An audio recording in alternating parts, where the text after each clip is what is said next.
I'm Gorilla Monsoon. I'm Bobby the Brain Heenan. And I have no idea what the hell we're doing here. Does he ever? Gene, we're recording a promo for a podcast. What the hell is that? It's a show where... Promo, that's where you hype something. Why don't you be serious? He asked. Oh, Heenan, damn it, I know what a promo is. What the hell is a podcast? It's a show where people, they talk into microphones, usually from their house. Naked, too. Stop it. So, why do they do that? I'm not sure, really. Definitely not for the money. Oh. You better believe it. So, what's this one called? Let me see. The Hot Tag Podcast. Whoopee. Does anyone listen to this? Well, I don't know. I'm sure The government is testing it as an alternative to the chair. Will you stop that? That's not nice. Oh. It's illegal in 11 states. Quiet. And welcome to the Hot Tag Podcast. They're not really naked, are they? I certainly hope not. All right, what's going on, everybody? Welcome to the Hot Tag Wrestling Show. Christy, Francesco, George Rogers is here. We are continuing the Monday Night Wars rewatch in order. And as we continue to just nail the times that we're able to stream this, we are exactly again on the 29th anniversary of December 18th, 1995 Monday Night Wars, Raw versus Nitro. I'm trying to get this up here. Raw versus Nitro. Look, we're not chicks, so I can't do like three things at once.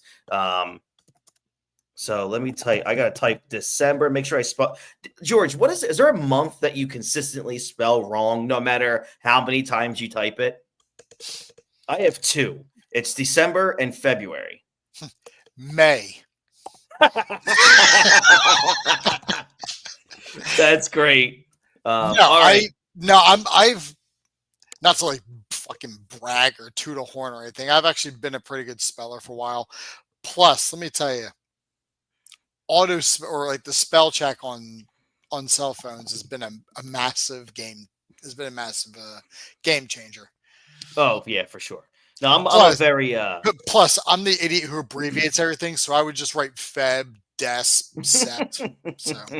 Yeah, I always have to like type it out. I don't know why, but well, regardless, here we are. We are, the week before Christmas. What I'm going to try to do, I'm going to try to see if I can match up. Let me pull in here, match up times with George. Hey, yo, Tyson, what's going on, brother? Thanks for joining us as always. Appreciate you, man. He also shares our show on Instagram every week. So you're the man, dude. So keep it up. Yeah, absolutely. So I want to get next week's show in, but I got to see how Raw versus Nitro was that week. There was only one show. Raw did not air. Okay, so then we're able to skip next week then. Yeah, it's just a Nitro episode. There was no Raw, from what I gather. Okay, so then maybe the following week we'll. They didn't do tribute to the troops, so it wasn't. Yeah, that wasn't there yet. No, that wasn't there yet. No. So all right. It's a pretty big week here for the Raw versus Nitro in terms of the WWF is on the show, the Raw after In Your House 5. In Your House 5 took place in Hershey, Pennsylvania. It was headlined by WWF champion Bret the Hitman Hart going up against the British Bulldog. That match went 21 minutes and 10 seconds. Obviously, we all know who got the win there. Also on the show, Undertaker defeated King Mabel in a casket match. Triple H defeated Henry O. Godwin and basically the blow off there. Razor Ramon and Marty Jannetty got their paybacks against the 1-2-3 Kid and Psycho Sid. Ahmed Johnson just beat the man, Buddy Landell, in 45 seconds. And Owen Hart defeated Diesel in just about 4.5 minutes. Goldust in dark matches after the show. There was a Goldust match and then another bunch of horse shit. But nonetheless, George, man, also on that show was the re-debut of Jeff Jarrett. JEWF, JARRETT. Ain't he great? He definitely is. And isn't it crazy that we're covering a show from 1995 and 29 years later, Jeff Jarrett is still highly active in the wrestling business? So is Goldust. What's your point? Yeah. So is Goldust. JBL is back around. It's just crazy, man. I mean, like the 1-2-3 Kid. I mean, Sean Waltman, he's not officially retired. That would be interesting. I mean, he's in great shape. So And yeah, he's an excellent. He's actually yeah. I mean, you wouldn't think it's like, oh, X-Pac, but no, like he takes Yeah. care of himself. All right, George. So before we get to, we're going to start with Raw this week because again, it's immediately following a pay-per-view. So we'll get into that first. But George, I know you had something for me. I don't know anything about it. I try not to know these things. I love a spur of the moment stuff. You know, I'm not one for planning too much for these shows, but fire away. Chris, I was thinking over the past few days, especially at the Saturday night's main event, which was this past Saturday, and we got to see the return of Jesse Ventura to the company, and he's just fantastic. I mean, him on commentary just kind of it felt good, like it felt right, and it was like a nice little show. I mean, it wasn't anything major that happened, except for Owens doing a package pile driver on Cody, which good. There's like a legitimate feud here. It's not just Cody having matches and getting nowhere. Yeah. And like we've been reviewing. Yep. But I was thinking, you know, with like Jesse Ventura coming back, you know, it appears as though Triple H is kind of mending some bridges that were maybe once burned by Vinnie Mac. Yeah. So naturally, as we get to the end of the year, we get in as we hit January, we're in you know, WrestleMania mode. We got the Rumble coming up, WrestleMania. Let's get the Hall of Fame. So usually now people kind of start throwing names out for like who should go in the Hall of Fame. So I got a list here, 8 names, well 9 technically, one of them is a tag team, of people who are not in the Hall of Fame that I think they should go in. So I'm going to ask you, what you think their chances are of getting in, not this year, but maybe like this year, maybe like at some point in the near future. Okay. Within a couple years or so. Now, just a preface, Chris Benoit's name is not on this list. He's never going to go in the Hall of Fame. No. He's never going to go. Sorry. Yeah. When you commit murder, they tend to not do that. Yeah. And that's, although in that same breath, I think Jimmy Snuka should be taken out of the Hall of Fame. I agree totally. Owen Hart is not on this list because, I mean, I think Triple H, if anyone has the chance to mend it, it's him. But Martha is the one who holds everything up. And even Brett says she's a cunt to deal with. Yeah. So that's, I mean, Brett doesn't like anybody, so it's not. Jericho's name is on this list because he is a shoo-in once he leaves AEW, as is Goldust. Dustin Rhodes. For sure. Once the older people who are in AEW, once they're done, then Hall of Fame bound they'll definitely be. But these are some names that I think I'm going to ask you what their chances are. We'll start off this list here with a guy we've been seeing a lot of these last few weeks, Lex Luger. I definitely believe that Lex is a guy who will get in. I don't know when. That's a hard one. I do think he's going to get in because I see, you know, what he's transformed himself into as a human being over the past, 10, 12 years. You know, he's working with DDP, and DDP's got a really good in with the WWE these days. I definitely think Lex Luger will get in. When, I don't know. I mean, he's in the game. He's in 2K24. That's a big deal. Yeah. I also wonder if the whole ending of Miss Elizabeth's life has played a part in this, being with Lex and part of that whole thing. But yeah, I think Lex should get in, and I do believe he deserves to be in. Well, that you mentioned Miss Liz. That's the next name on my list, Miss Elizabeth. Man. Why isn't she in yet? What does Vince have against her? I mean, I just don't know. I mean, even if she does go in at this point, who would induct her? Randy's dead. Lanny's dead. You can't have Lex. It'd be extremely poor taste if Lex does it. Yeah. I'm gonna say no. maybe Rick. Maybe Stephanie. I don't know. I'm gonna say no. Okay, all right. That's Another a guy. hard one. Another guy we've been seeing a lot of. I this next guy, I think his chances are very high, just Mhm. considering everything that's happened over the past few years. Brian Pillman. Shoot. And you're saying because of his son? Yeah, because his son is now like wrestling. He made a bit of a name for himself in AEW, and like now he's over in NXT, doing his thing over there. I mean, I think Pillman and Pillman's deserving. I love a good Ronnie Garvin. Ronnie Reference. Garvin. Yeah, I'm gonna say I think it'll be a while before Brian Pillman gets in, but I do think eventually he does. I think if you put him in, you gotta have. I think you gotta have Steve induct him. You gotta have Austin. Oh, Austin's got to do that. Yeah, for sure. Hands down. Yeah. Next name I got here, Ken Shamrock. Oh, yeah, absolutely. He just recently signed a Legends deal, so that tells me that he's probably going to get in. I mean, that's BS that he hasn't been in. And he's in the game too. He's in the game. Also, yeah. I'm going to say Shamrock will get in, and I think it'll be sooner, especially since, TKO, they've merged, with UFC ownership. I can't see how Ken Shamrock isn't inducted in the Hall of Fame sooner rather than later.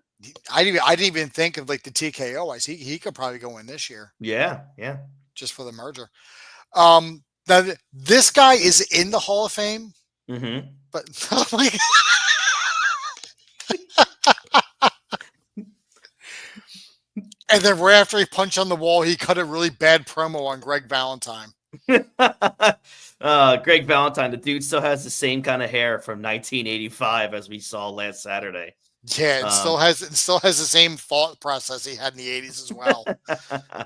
But this guy's in the Hall of Fame in various groups, but I think he deserves to go in solo wise, and it's Sean Waltman, X-Pac, 1, 2, 3 Kid, whatever you want to call him. Yeah, I mean he's in with the NWO and with DX. I mean, dude did have a solo group before he joined those groups. So I wonder if they'll put Sean Waltman in as a solo before they put like Shawn Michaels in for the Rockers or Triple H for Evolution. Like, will Sean Waltman become the first three-time Hall of Famer? First three-time Hall of Famer. He'd be a 1, 2, 3 Hall of Famer. That's one of those that doesn't work for me, brother, right now. So I'm gonna say Sean Waltman right now, for the time being, does not get in as a solo competitor. Fair. Demolition. Dude, I mean, come on. How are they not in at this point? I guess it's because they've basically been in like a lawsuit with this company for 20 years. But, dude, get over it. Just let them in because, man, one, they have one of the best theme songs ever. Yeah. And two, like those, late 80s, damn, dude. They were awesome. So yeah, I think Demolition does eventually get in. Yeah, if Evolution gets in, yeah, Flair will also be 3-time. It's crazy. It's wild. And I think because of what Cody Rhodes has done, not to get sidebar, that there's a possibility, but maybe not because of Ted, because he's a felon. But I mean, like Orton could have gotten in for Legacy, like that kind of thing if Ted wasn't such a felon. But yeah. Who would have thought the son of the $1 Million Man was busy defrauding agencies to get money? Right. But yeah, I think Demolition will eventually get in. All right. Mark Marrow. He really should. You talk about one of the most underrated performers. Going back and watching, as we go back now, we watch these old WCW shows. Dude, Marrow could go. And he was strapped with a shitty gimmick that he made work. And the crowds always bounced for him, man. They loved Mark Marrow. But I think Mero will eventually get in. I just still think it's going to take some time. Right. I don't know about these three. Art Pritz, good chance. Yeah. Strong lead contender there. The final name I have on my list, I think this one's actually I think this one is actually a shoe-in, just considering in terms of like mending fences, is Conan.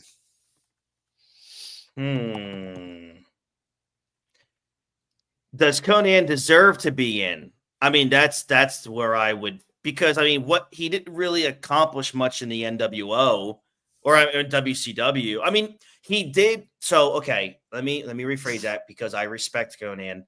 He was responsible for basically, getting all of those cruiserweight talents into WCW. So Yeah. he was that middleman. He was that liaison for the entire cruiserweight division back in the day. Extremely influential. Yeah, he got the cruiserweights in. But then when you look at guys now, when you look at someone like Andrade or even like Alberto Del Rio, like those guys probably wouldn't have gotten looked at if someone like Conan didn't have that crossover appeal.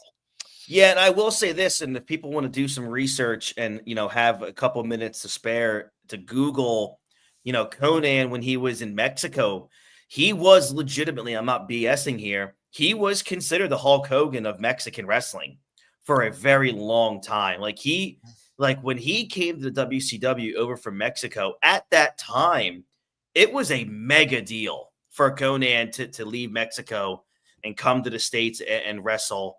Wrestle for WCW. I need somebody to tell me who this is, because this is brilliant.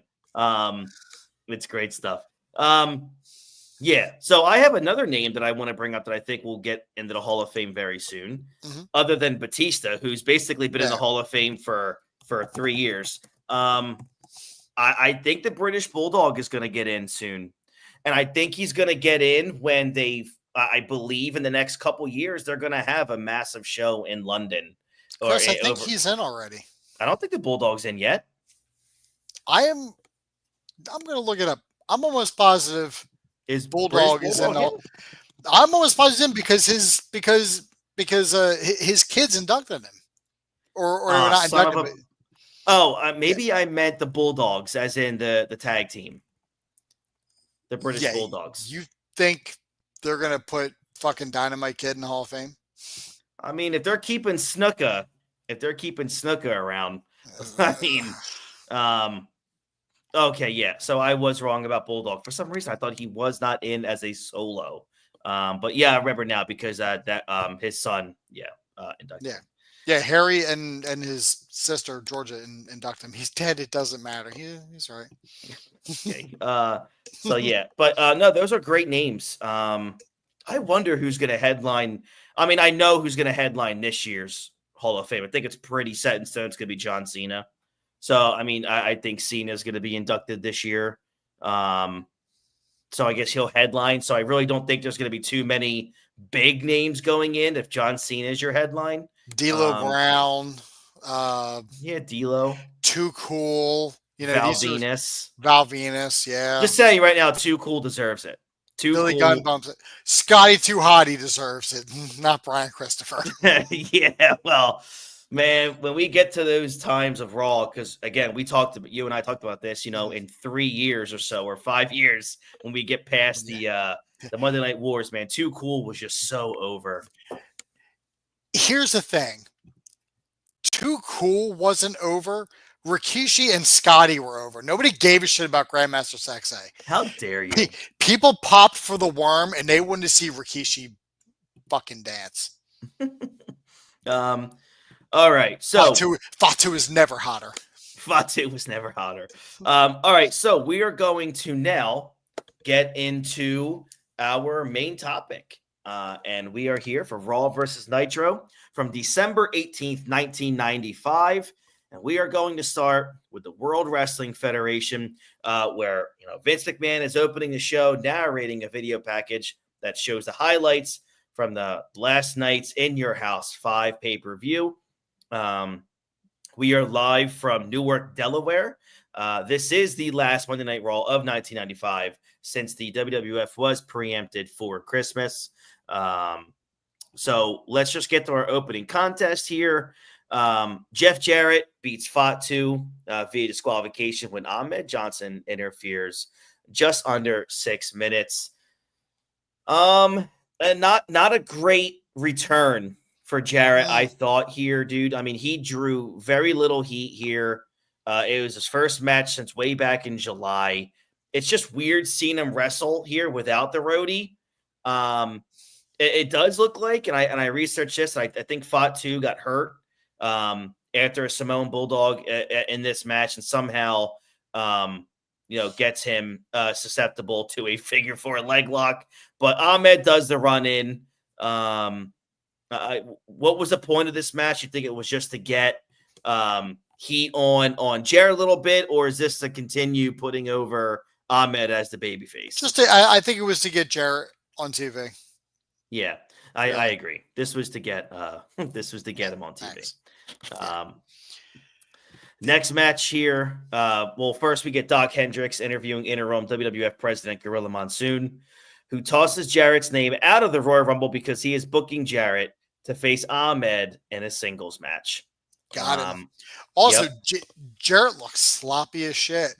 He really does. Yeah. And they even and Lawler even called that out, or was like, or Vince one was like, oh, he's showing a little ring rust there. It's like, yikes. Yeah. In a tape promo, Goldust says he has a special bond with Razor Ramon. As we know from all the stories from back in the day, Razor was not too fond of working with the Goldust character. A replay of the Diesel Undertaker confrontation at the end of In Your House 5 is shown. Hendricks reminds fans that they can call and purchase WrestleMania, the arcade game, for the SNES, Sega Genesis, and Sony PlayStation. Remember, if you buy it, you can get a VH tape with all of the codes on it. How about that? Remember that when codes were? I burned so much printer paper, man, getting codes. Yeah, how about you not send me a VHS tape with all the codes and just send me a piece of paper that has them all? That's all I need. Yeah, please. Like a MapQuest. I can't watch. I can't watch the tape and play the game at the same time. I know. Not in 1995, I couldn't. No, not in 1995. No. Nope. I didn't mind that Goldust promo that he cut on Razor because if you, and we know with the benefit of hindsight, it's all because Razor has the Intercontinental title. Yeah. Like that's what it's all for. Right. So it's like, hey, whatever. Yeah, absolutely. I agree. Next match here is Buddy Landel defeating Bob Holly. The Nature Boy Buddy Landel. Yeah, with the corkscrew elbow drop at just under. This match gets 7 minutes of a 1 hour broadcast. Dude, Buddy Landel gets the win here, and the audience, which was, has been given no background on Landel, and McMahon does not mention how Landel got squashed by Ahmed the previous night on In Your House. Mm-hmm. But, Landel wrestles a basic match here. The match that Landel worked here, let's be real here, this was an NWA style match, which I'm stunned in 1995 that Vince wanted anything to do with that. NWA. That wrestling. I'm not shaking any of their hand. I just thought it was a very boring match. It's probably a favorite to Jim Cornette. I know, it definitely has to be. George, what the hell is this? Who booked this shit? Listen, I'm glad Buddy Landel came out with his Nature Boy gimmick that apparently he was using in NWA. And he came out to Flair's old music from fucking early 90s. Dude, but why is Bob Holly getting the loss here against Buddy Landel in 1995? Like, it didn't hurt Bob Holly at all, I'll tell you that much. No, it didn't. It didn't. Brother Love is here interviewing Ted DiBiase, who does his best to sell the backstory of Santa Claus and pledges that 1996 will be the year of the $1 Million Corporation. He also says that 1996 will be the year of the $1 Million Champion. There's a new $1 million champion coming in. Some foreshadowing going on here. Mm-hmm. Which, obviously is sort of true because of who would eventually be introduced as aware of that title. And you want to talk $1 million? Yeah.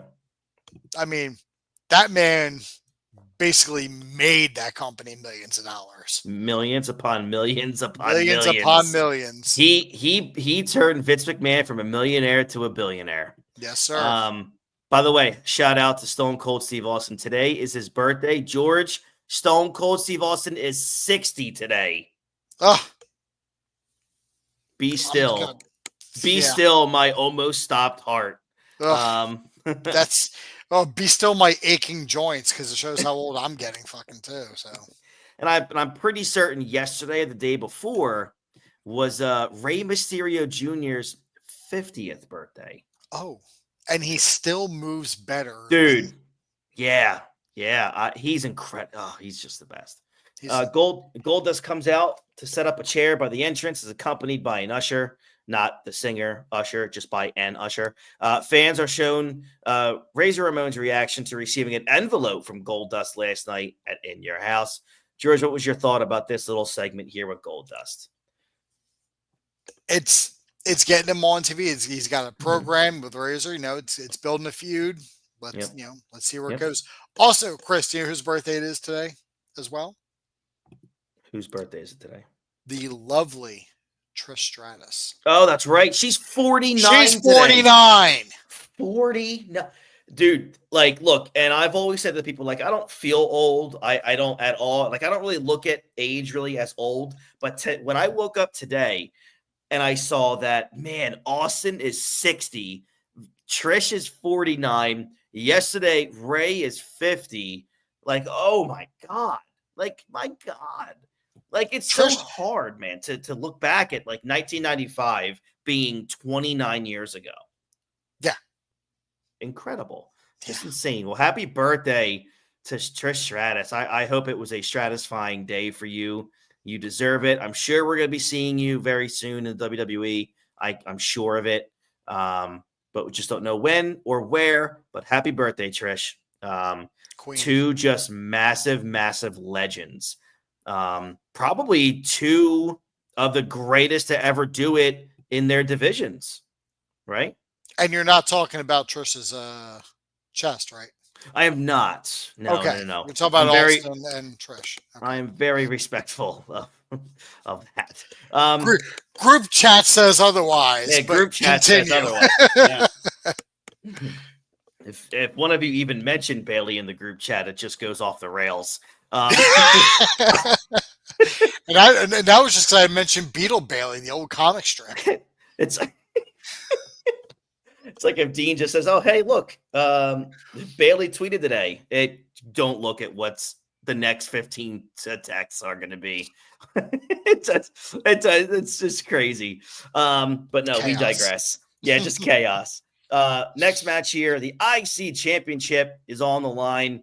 Razor Ramon as the champion here beats Yokozuna via count out at just under 9 minutes. Pretty cool scene as Razor comes down to the ring as gold glitter falls from the top of the arena. That's pretty cool. I thought that was really cool. Mind games from the Goldust character. Exactly. Yeah. Mm-hmm. You get later on this match. Lights flicker a little bit. Lights in the arena flicker, and the Undertaker and Paul Bearer come out to ringside with a casket. Yokozuna's freaking out at this point at the sight of a casket. And he, in the best way that he can, hightails it to the locker room. He moved pretty fucking quick for a 600-pound guy. Damn right he did. Even in this match, it wasn't a bad match. No, you look at Yokozuna, he's 100 pounds heavier than he was when he won the world title. Yeah. And hell yeah, man. And he was 100 pounds heavier than he was when he won the title, but he was still so fucking agile. He really was. He was. I mean, look, I think, if Yokozuna never existed on my television, I'd be okay. But still, watching this match, it showed some of what they really did see in him. I wish they would have just billed him as just a big Samoan. I really do. I just think it would have been better off that way because he could have talked. He could have had maybe a really good heater. The Jim Cornette pairing worked well. Could have worked even better if the guy would have just stayed in shape a little bit. But yeah, Yoko, man, he showed that he could move when that casket came down to the ring. Mm-hmm. The finish was why? Yeah, I know. Obviously, the finish was meant to give some interest to the Undertaker Yokozuna encounter at Madison Square Garden at the end of January, as they would not at all be booked to face off at a future Raw. So no. You're right. What was the point? But I will say in your house we did get that tease of Diesel and the Undertaker, and we know what's to come from them in a few months. Yeah, that's planting the seeds for that WrestleMania match. Yeah, and obviously, though, if fans didn't know about the whole Yokozuna Taker thing, then it's a puzzling way to end the match because the Undertaker is slotted to face Bret Hart at the Royal Rumble. And should be concerned with winning the WWF title instead of just a random Raw scaring the shit out of Yokozuna. So it was right, like George. It was like he looked over at Paul Bearer. He's like, "Hey, you want to see something funny? You want to see something funny? You want to see a rib, pal? Watch him go wheel this casket down the ring and fuck up Vince's show." Oh my God, right? Vince McMahon and Jerry Lawler discussed the Raw Bowl on January 1st without adding, a lot of clarity about what the match is, aside from the fact that it features 4 different teams.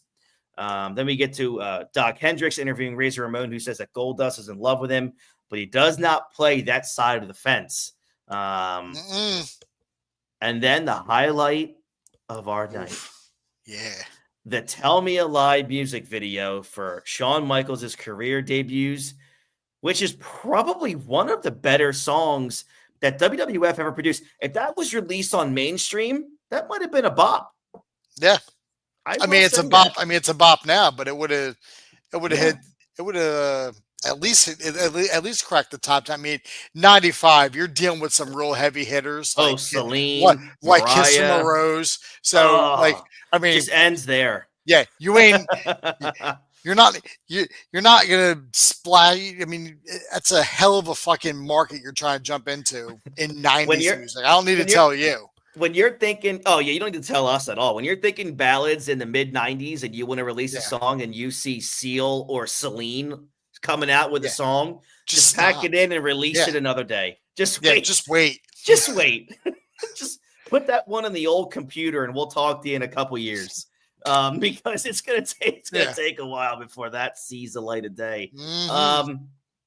Obviously, I tell you tune in to the New Year's edition of Monday Night Raw in 2 weeks when there will be the Raw Bowl featuring the Smoking Guns, Sid and the 1-2-3 Kid, Razor Ramon and Savio Vega, and Owen Hart and Yokozuna.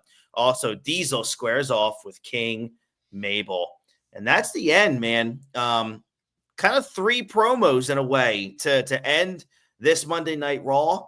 I thought it was a terrible Raw. I think the only storyline that advanced was Razor and Goldust, which would become a bit wilder by the time we get to the Rumble came around.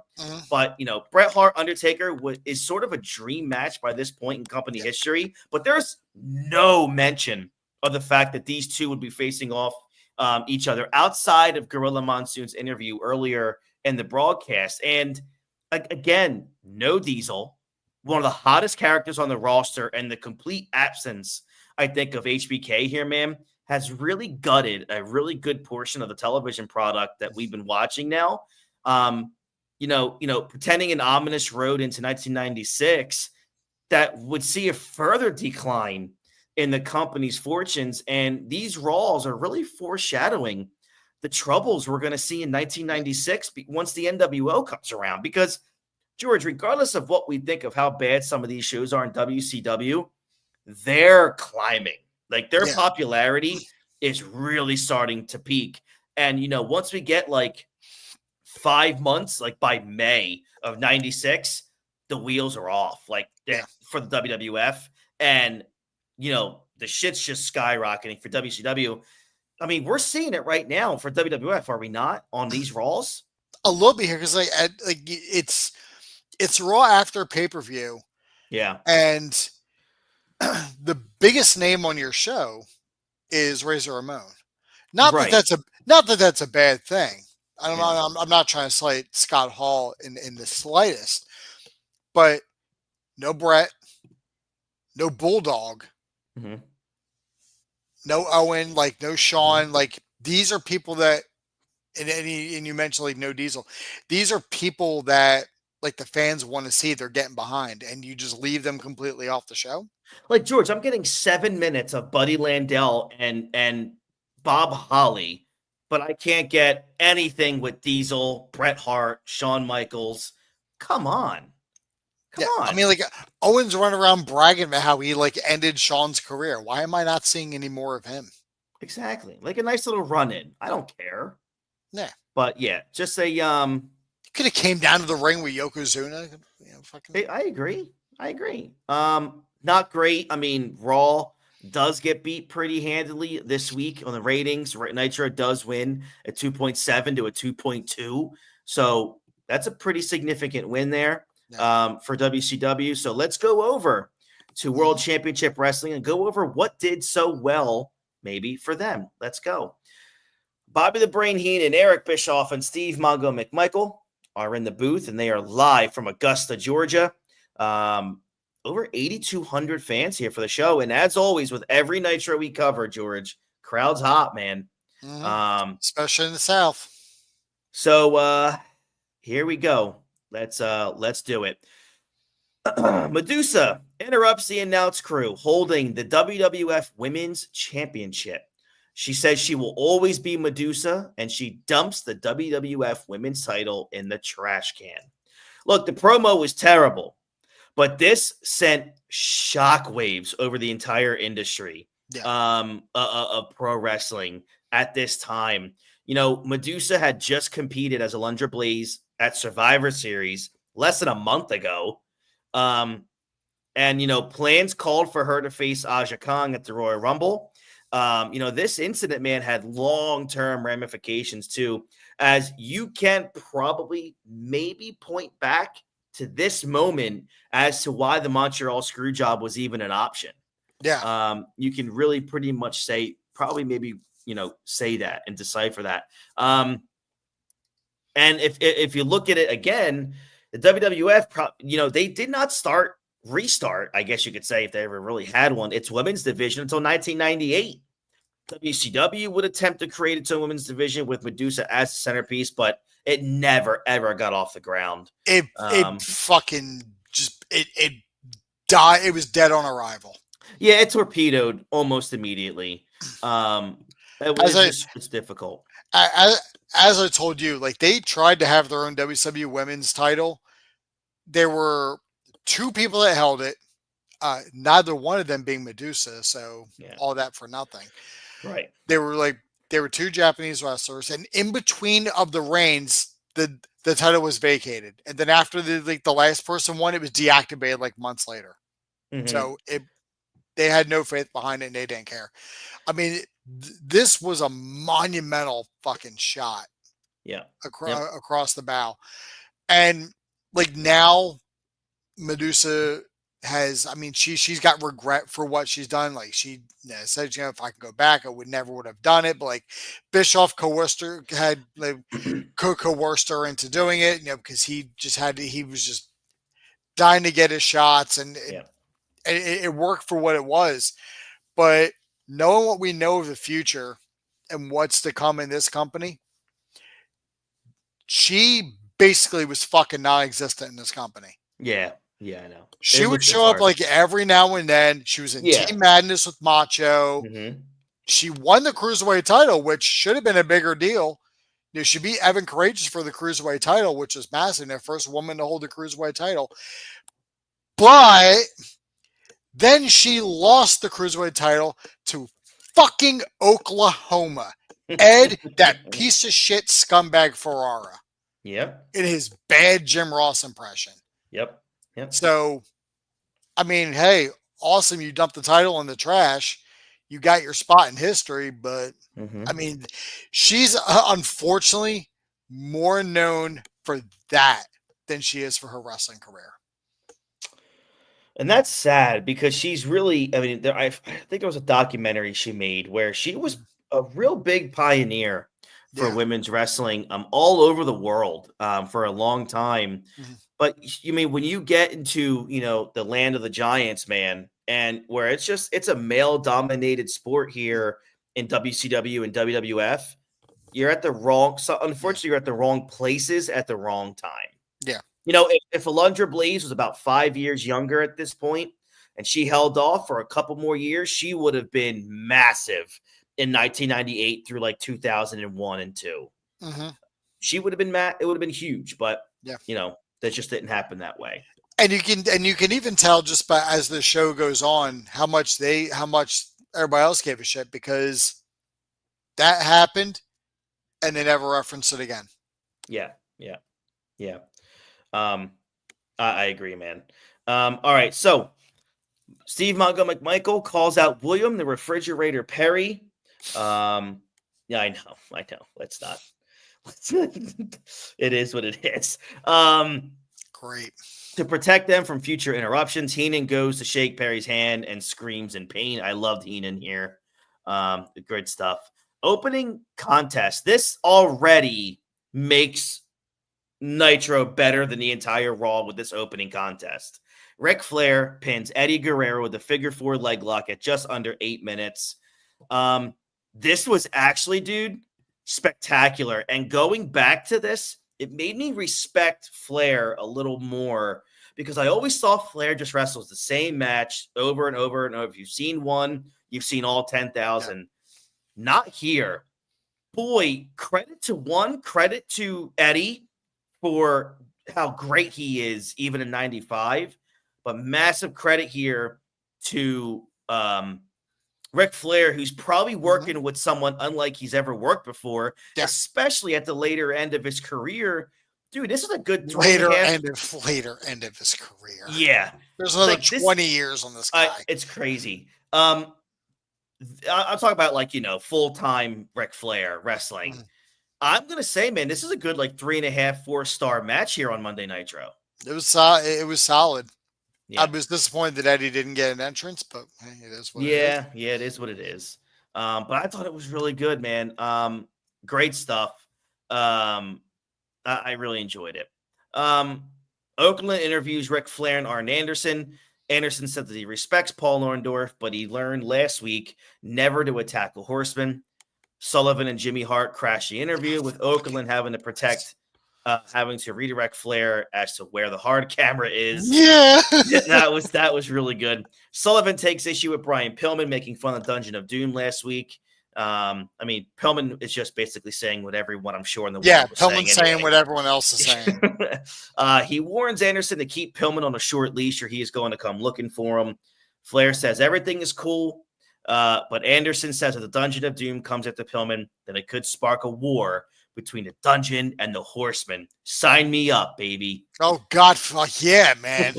Fuck that. Main event a Starrcade right there. Yep. I would have liked it better than every other shit they had at Starrcade. Mm-hmm. Sergeant Craig Pittman interrupts the announcers because, he's a big-time dude to interrupt someone. I thought the Fridge Perry was supposed to stop these interruptions. Not when a shoot sergeant comes up. And what's even better is that the idiot couldn't even hold a microphone, so that's great. Bischoff basically has to take over and call an audible here, holds the microphone for him. Pittman asks Heenan to manage him, but Heenan says he is retired. He says he is happy to help him get someone else, though. The biggest takeaway from this segment is that clearly William Refrigerator Perry is really awful at security. He had one job to do. Listen, he's not trying. He's not trying to sack the quarterback. He's just trying to, he's just fucking napping. He is. Lex Luger defeats Marcus Bagwell here via submission from the torture rack at 3 minutes and 10 seconds. Look, the nice thing about having tag teams is that you can use a member, for singles matches, and the tag guy has a built-in excuse for losing because they're not used to having to wrestle on their own.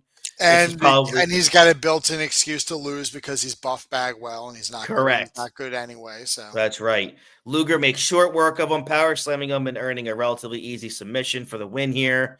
Afterwards, Okerlund interviews Luger and Hart. Luger says he is the uncrowned WCW champion because he had Randy Savage beat several weeks ago. George, why do we have to have a promo with these dudes after every time they're on the screen? it's literally what I said when I watched it. So done with this. Because I was like, you know what, we're gonna because we just had Okerlund do an interview after the end of the last match. So of course he has to come in and do another one. Then here comes fucking Jimmy. I'm like, God damn it, again. Yeah. Another fucking week where I gotta see a Jimmy Hart Lex Luger promo. Yeah. Just absolutely. And the fact that they keep doing promos with guys who aren't good at promos. Like Luger is not known for being a decent promo at all. Ever. So why are we doing this? I just don't understand it, man. I just don't get it. Not even why are we doing this? Why do we keep doing this? That's the thing. Why do we keep every time I watch these Nitros, I go, ugh. So I can't wait for my Lex Luger interview, my Ric Flair interview, and my vomiting of the mouth nonstop hearing about Hulk Hogan. That's what you get. Look, if nothing else, Nitro was consistent with those things. So I got to give them credit for, at least being consistent with the bullshit promos that we get every single week. Next match here, Sting defeats Earl Robert Eaton with the Scorpion Deathlock at 4 minutes. Eaton has not won a singles match since March. And the Blue Bloods tag team is on a massive losing streak as well. Eaton misses a flying knee drop. And after the Stinger Splash and Scorpion Deathlock, he takes the hard L here. And then guess what, ladies and gentlemen? If you bet Vegas that there was going to be a Sting promo immediately following this match, you just won some money. Okerlund interviews Sting, and Okerlund making it clear that the triangle match is a much bigger deal than the WCW New Japan World Cup. Sting says he still has not forgotten what Flair did to him back in October. He says he's a little miffed that Lex Luger believes that he has defeated everyone in WCW because he has not beaten the Stinger. And he says he wants to be world champion for the 6th time. I mean, fine promo, but it accomplishes absolutely nothing. 3 matches, 3 promos. Yep. Oh, don't worry. We're not done. Oh, I know. We know we still have to get a promo, and we know who has to be in it. We're going to get to it. Here we go. Main event here, WCW Championship. The Giant beats Macho Man Randy Savage via disqualification when Hulk Hogan interferes at 7 minutes and 18 seconds. So, look, we have a couple cool things here in the match. I mean, the Giant throws a really good drop kick. That was a lot of fun. And he'll never throw that drop kick again. I know. We get back after a break in a commercial. The Giant chokeslams Savage and covers after a few seconds of taunting.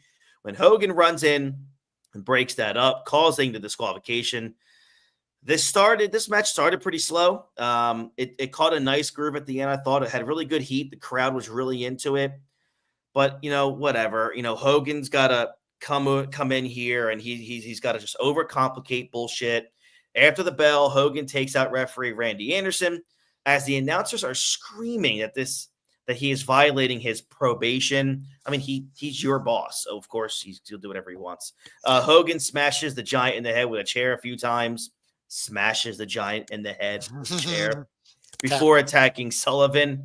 Then he destroys Doug Dillinger with a chair as William Perry and Steve Mongo McMichael try to calm him down. William Perry tripped over Doug Dillinger. Dude, it was so bad. That was almost so terrible. The best part of the segment, though, it gets Hogan kind of over with the fans, dude. Like, it's crazy. It's crazy. What a crazy concept. Hulk Hogan doing some heelish things will get fans to cheer him. You don't say. Um, but we can't end the No, show no, until we hear no. from the brother himself. Gino needs to get in the ring with that microphone. There's just been a match. Get in there and talk to somebody. You're damn right. After a commercial break, Okerlund interviews Hulk Hogan and Randy Savage. Hogan complains that everyone is getting a title shot except for him. Relax. Yeah, settle the fuck down. Jesus Christ. Dude. You're on every main event every week. You're fine. Your paychecks are fine. You got like 5 more of these things coming. Yeah, I know. Settle the fuck down, champ. When the Giant comes out, Sullivan and Sergeant Craig Pittman, of all people, try to hold him back. Yeah. This is just... Hogan runs down the aisle and clocks the Giant with a chair a few more times to a mega pop. After that, Hogan comes back into the ring and demands that Savage give him a title shot. Obviously, that immediately makes the fans boo him again because he starts making demands, and we all know how that usually works out. Yeah. That was funny. I really liked it. Savage says he can, if he can make it through Starrcade and the title, then he will, with the title, then he will give Hogan a title shot. Hogan calls out McMichael and Perry and says he will take them if they cross them again. Savage closes the segment by asking Hogan to autograph the chair he uses so he can make some money, wanting to jump on that growing, secondary sale market. Yeah, because he knows he's about to lose a payday when he drops that title. Yep. Next week, we do have Randy Savage defending the WCW title against Ric Flair. That's going to be interesting. I will say all the effery, I don't want to say the word, the F word. You could say the effery around with this this whole show. The tomfoolery. Yeah, the tomfoolery of this show. It was a home run episode, I thought, for Monday Nitro. It was a really good episode. Yes, it was. You just heard it. We poke fun at Hogan, but this ending here, that crowd was going banana for him, for his heelish, motives here. The great opening match, the great closing here. It was a wild angle to end the broadcast with Hogan wiping people out with steel chairs. Randy Savage has, been made to look like a complete moron as a champion, though, because he never legitimately won the title and would have lost to Lex Luger and the Giant without Hogan. So that's the only thing I don't like so far is how, Macho's run here is a joke, and it really bothers me. Yeah.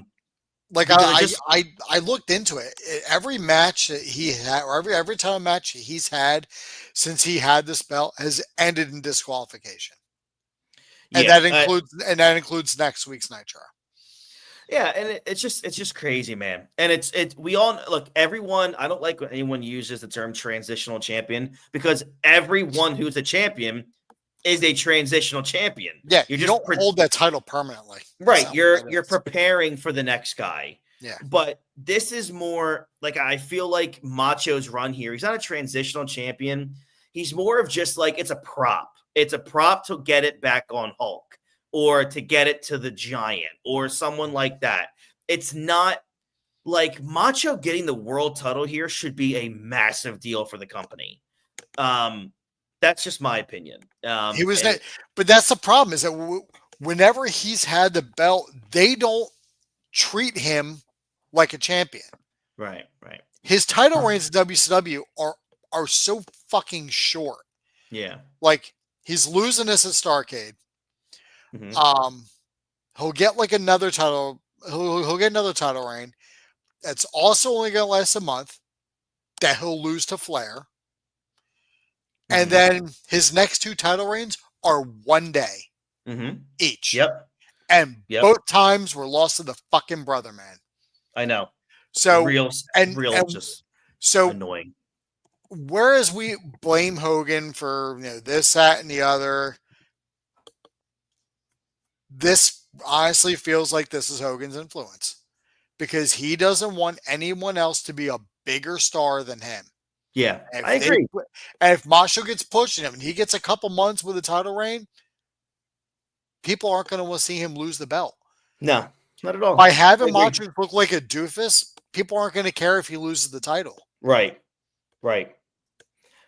Just crazy, man. All right, so that wraps up our show. George, I think it's pretty clear which company won this by landslide. WCW. Yep. And it This does is because the Nitro George, show, and I'm gonna say, and regardless of the fuckery, I'll say the fuckery that we have with Hogan, it matters when your stars are on your show. Yeah. The WWF is just in cruise control of just throwing promos of their superstars out there in video form. Like, no, it matters when I can watch Nitro every week and know I'm going to see the Four Horsemen. I'm going to see Macho. I'm going to see Hulk. I'm going to see Sting. And I'm going to see Lex. Or I'm going to see Harlem Heat. I'm going to see the Steiners. It matters when we haven't seen the Steiners. But yeah, for a while. But yeah. Notwithstanding, I mean, they're going to be back soon. We're going to see them soon. But the fact that I can watch Nitro every week as a fan and know I'm going to see their stars every week, that's a big deal. Yeah. Absolutely. All right. So congrats to Nitro on winning this show. We won't have a show next week because, like George said, there is no Raw versus Nitro next week. Only Nitro had a show. But when we do come back the following week after, I guess, the new year, we will, I guess, kind of go back in time and kind of catch everybody up because I believe Starrcade happens between now and when we record again. Yes. So we will break down a little bit, a quick review of what happened at Starrcade, which I believe was one of the worst Starrcades of all time. Starrcade happens after Christmas. Yeah. Yeah, and because it was a pay-per-view that was barely talked about on television in terms of New Japan versus WCW, blah, blah, blah, all bunch of happy horse shit. But nonetheless, we'll be back here in a couple weeks to get right back on track with you all. Thank you all so much. Like, this has been such a huge success for us, and it's not something that we really set out to do to, gain this massive audience. Mm-hmm. This is just something that we thought would be so much fun to go back and cover as wrestling fans. And that's what we've done. So thank you guys very much. All of you for watching on YouTube. Like this video, subscribe to the channel, and obviously ring that bell for notifications. I will be back here live tomorrow night to talk about the Phillies with Jason Kent. I have a lot of bitching to do, and so does he. So it's going to be a lot of fun usually when we're complaining. A lot of pissing and moaning. A lot of pissing and moaning. It's the kind of show that even Dean would want to join into. That's how much negativity is going to be in the show. So maybe Dean can hop on with us. I'll talk to him and Gorilla. But nonetheless, thank you guys so very much. I really do appreciate it. We'll see you guys in a couple weeks. If you celebrate Christmas, have a Merry Christmas. If not, happy holidays, happy Hanukkah, whatever you celebrate. Enjoy it. Be safe. I love everybody, all of you guys, except for that piece of shit, Bill Goldberg. But just kidding. Bill Goldberg's fine. But everybody have a great one. I'm Chris E. Francesco. That's George Rogers, and we'll catch you guys down the road. Have a great one, everybody. Bye-bye.